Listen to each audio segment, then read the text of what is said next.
आगामी विधानसभा चुनाव को लेकर खास तौर पर तीसरे चरण को लेकर सभी प्रमुख राजनीतिक दलों ने अपनी स्थिति साफ कर दी है। सभी के टिकट क्लियर हैं। झांसी में 4 विधानसभा सीटें हैं। चारों में कांग्रेस, समाजवादी पार्टी, भारतीय जनता पार्टी और बहुजन समाज पार्टी के प्रत्याशी मैदान में हैं। आज हमारे बीच समाजवादी पार्टी के बुंदेलखंड के सबसे कद्दावर नेता और लोकसभा सदस्य पूर्व में रह चुके हैं, राज्यसभा सदस्य पूर्व में रह चुके हैं, डॉक्टर चंद्रपाल सिंह यादव मौजूद हैं। हम उनसे जानेंगे उनकी पार्टी बुंदेलखंड में किन रणनीतियों के साथ है, क्योंकि यहाँ बुंदेलखंड में आमतौर पर सूखा, भूखा और पलायन के लिए लोग जाने जाते हैं। सर, आपकी पार्टी इस बार चुनाव में किन रणनीतियों के साथ है और किन मुद्दों के साथ आप लोगों के बीच जा रहे हैं?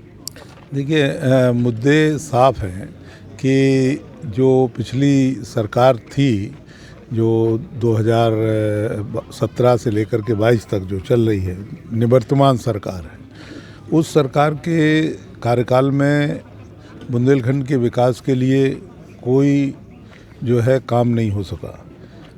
जितने वादे किए गए थे, सारे के सारे वादे झूठे निकल गए। और लोग याद करते हैं उस समय को, जब माननीय अखिलेश यादव की सरकार थी।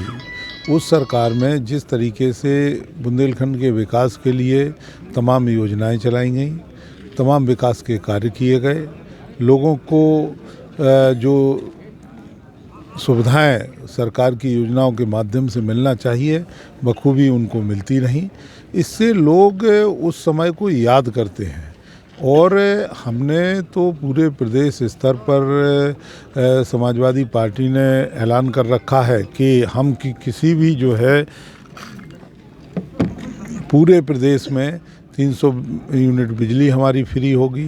तमाम कर्मचारी हैं जिनको पुराने पेंशन की मांग थी, उनको पुरानी पेंशन देने की बात कही है।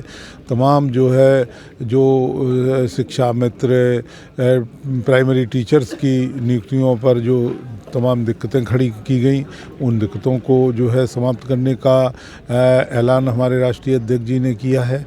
और दूसरा, बुंदेलखंड के विकास के लिए विशेष रूप से जो पानी की हमारी परेशानी है, आपको याद होगा कि माननीय मुलायम सिंह यादव जी जब उत्तर प्रदेश के मुख्यमंत्री थे, तो उन्होंने केन बेतवा को जोड़ने का एक प्रोजेक्ट तैयार कराया था, लेकिन उसको लंबे समय से पेंडिंग रखा गया और आज तक पूरा नहीं हो पाया। हम चाहते हैं कि उसको पूरा करने का बिल्कुल काम किया जाए और उसमें समाजवादी पार्टी की भूमिका अहम रहेगी। जो बांध थे, बन रहे थे माननीय अखिलेश यादव जी के समय में, उन पे भी रोक लगाई गई थी। उन बांधों को कंप्लीट कराया जाए। अगर इन मुद्दों को, जो आधारभूत समस्याएं हैं, अगर उन समस्याओं के समाधान के लिए प्रयास होगा तो निश्चित रूप से हम ऐसा महसूस होता है पूरे बुंदेलखंड में कि लोग अब समाजवादी पार्टी के पक्ष में हैं, समाजवादी पार्टी की मदद करना चाहते हैं और लोग पूरी ताकत के साथ समाजवादी पार्टी को साथ दे रहे हैं। हम समझते हैं कि समाजवादी पार्टी सभी सीटों पर विजयी हो। भारतीय जनता पार्टी ने कहा था कि अगर हमारी सरकार आएगी तो हर किसान की आय दोगुनी हो जाएगी। खास तौर पर बुंदेलखंड में हर खेत पानी की उनकी एक योजना थी, जिसके लिए ड्रीम प्रोजेक्ट के लिए झांसी जनपद को चुना गया था। तो आपको क्या लगता है इस पर भारतीय जनता पार्टी कितना खरा उतरी थी, और अगर आपकी पार्टी आई तो आपकी पार्टी क्या करेगी इन मुद्दों पर काम? देखिए, एक भी जो हमने कहा, जो भी ऐलान किया सरकार ने 2014 में 10 लाख रुपए उनके खातों में दे देंगे, बेरोजगारों को नौकरी दे देंगे, किसानों की आमदनी दुगनी कर देंगे, हर आदमी को मकान उपलब्ध करा देंगे, तमाम प्रकार की बातें जो केवल नारे बन करके रह गईं। और भारतीय जनता पार्टी के कुछ नेताओं ने इसको स्वीकार भी किया कि वो तो चुनावी जो है सगुफे थे। आज जनता को सगुफों के द्वारा गुमराह करने का प्रयास किया जा रहा है। 5 साल सरकार रही, लेकिन इस 5 साल में सरकार के पास कुछ कहने के लिए नहीं है कि उन्होंने क्या ऐसा काम किया जिसकी वजह से उत्तर प्रदेश की जनता उनको वोट करे। आपने देखा कि बस अब आखिर में केवल हिंदू और मुसलमान वाली बात पे आ गए हैं। अब केवल एक ही बात चारों तरफ से हो रही है, हिंदू, मुसलमान, आतंकवादी, ये केवल गुमराह करने की स्थिति फिर से लोगों ने प्रारंभ की है। लेकिन अब जनता, हम समझते हैं कि नौजवान पढ़ा लिखा है, जनता वे इन सब बातों में आने वाली नहीं है। जनता ये महसूस करती है कि चुनाव के समय ये बंटवारा करके हिंदू मुसलमान के नाम पर, जाति धर्म के नाम पर बंटवारा करके और वोट लेने का प्रयास करते हैं। लेकिन जो है ये प्रदेश की जनता के हित में कोई इनका कार्यक्रम नहीं है, ना इन्होंने 5 साल में कुछ किया है जिसके आधार पे ये वोट ले सकें। हमने 12 से 17 तक जो समाजवादी सरकार थी उसमें जो काम किए थे उस आधार पे, पार्टी की नीतियों के आधार पे, पार्टी के तमाम जो कार्यक्रम हैं उनके आधार पे, या जो आज सरकार की गलत नीतियों के कारण पूरे देश में महंगाई बढ़ी है, जो बेरोजगारी बढ़ी है, या जो आज लोगों के सामने समस्याएं हैं, चाहे किसानों को तमाम जो है आवश्यकता की चीज़ें उपलब्ध नहीं हो पा रही हैं, अगर हो पा रही हैं तो बड़ी महंगी चीज़ें उपलब्ध हो पा रही हैं। इन सब चीज़ों को लेकर के जनता पूरी तरीके से आक्रोशित है।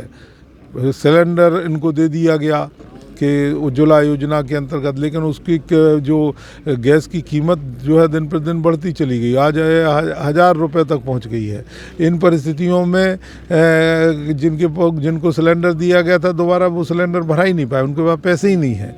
तो लोगों को केवल गुमराह और केवल आकर्षक नारे दे करके सरकार वोट लेना चाहती है। अब जनता, हमें लगता है, इस पक्ष में है नहीं। अब जनता काम चाहती है और काम समाजवादी सरकार में हुए हैं, इसलिए लोग समाजवादी सरकार को पसंद कर रहे हैं।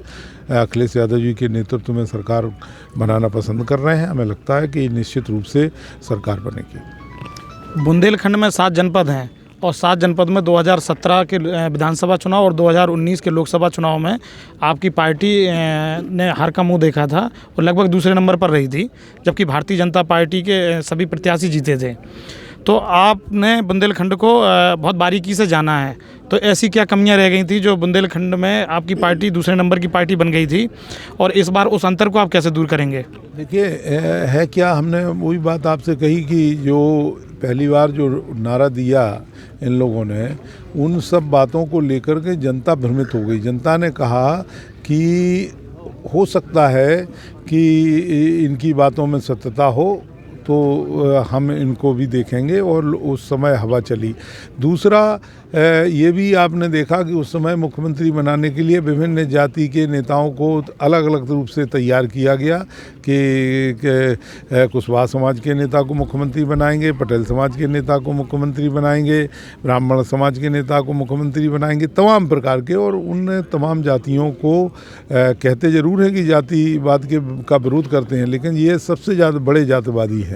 और इन्होंने उन तमाम लोगों को जो है इन बातों में लेकर के और नारा दे करके कि मुख्यमंत्री बनाएंगे और वोट हासिल करने का काम किया।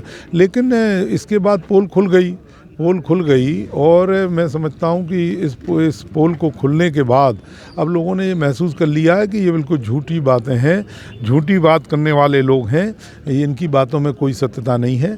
तो लोग अब उनके झांसे में आने वाले नहीं हैं, अब लोग हकीकत पे वोट डालने वाले हैं। और उन्हीं दोनों सरकारों का तो उन्होंने जो है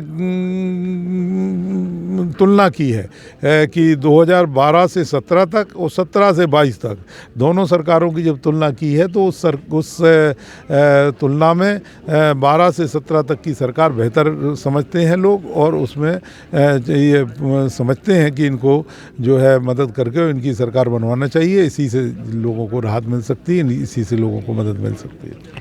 बबीना विधानसभा सीट पर मौजूदा विधायक जो हैं भारतीय जनता पार्टी के, उनकी एक लिस्ट वायरल हुई थी टिकट मिलने की, जब आशंका जताई जा रही थी तभी से उनके कुछ वीडियो वायरल हुए थे सोशल मीडिया पर और उनका विरोध जताया जा रहा था।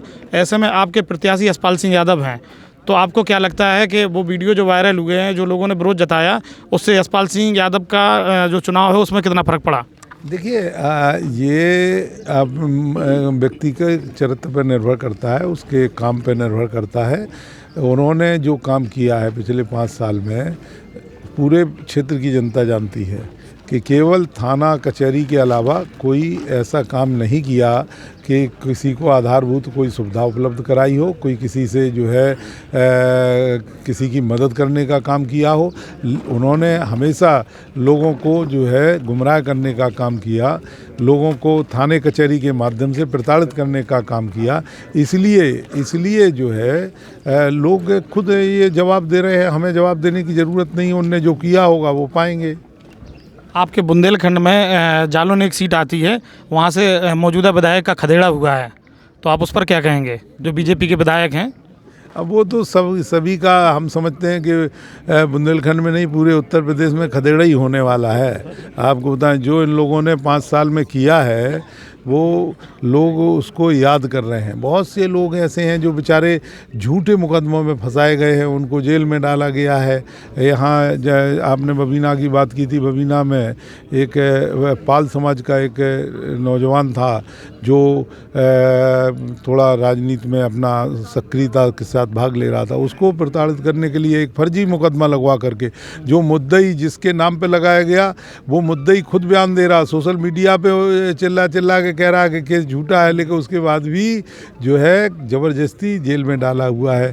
प्रशासन ने सत्ता के दबाव में उन लोगों पे गलत कार्रवाइयाँ की हैं और ये वो लोग भी महसूस करते हैं। लेकिन अब जो सत्ता के दबाव में कार्रवाइयाँ की गई हैं, उन जनता उसका जवाब देगी और जनता जो जवाब देगी उसके परिणाम लोगों को भुगतना पड़ेंगे। जो गलत करेंगे गलत उनके साथ जनता करेगी। तो हम डॉक्टर चंद्रपाल सिंह यादव जो कि समाजवादी पार्टी के नेता हैं बुंदेलखंड में, और उनका कहना है कि जनता इस बार भारतीय जनता पार्टी को जवाब देने जा रही है। जो भारतीय जनता पार्टी ने वादे किए वो झूठे थे और उनके विधायकों का बुंदेलखंड से तो छोड़िए पूरे उत्तर प्रदेश से खदेड़ा हो रहा है, साथ में उनकी पार्टी का भी खदेड़ा हो रहा है। Ramnaresh Yadav, C10 news, Jhansi.